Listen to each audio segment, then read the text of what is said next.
Ahoj, já jsem Kateřina Kabátková. Už odmala si jdu svojí cestou a vím, že i dál se chci věnovat vlastním projektům.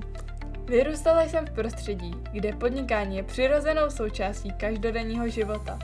Díky tomu si uvědomuji, že nejde jen o nápady, ale hlavně o vytrvalost, odpovědnost a schopnost hledat řešení, i když věci nejdou podle plánu. Velkou roli v mém životě hraje sport. 8 let jsem dělala aerobik a trénovala děti.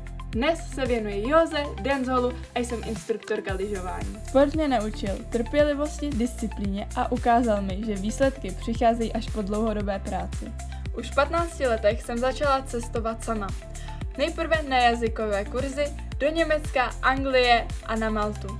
Další cesty jsem si už plánovala zcela sama, od letenek až po jídlo. A to mě naučilo kreativitě při řešení problémů, rychlému rozhodování a zachování klidu v krizových situacích. Postupně jsem se pustila i do větších projektů. Vedla jsem organizační tým maturitního plesu a zapojila školu do celostátní studentské demonstrace. Tyto zkušenosti mi ukázaly, že mě management opravdu naplňuje a dokážu nést odpovědnost. Projektový přístup studia na Gymnáziu Doktrína mi dává mnohem větší smysl než klasická výuka.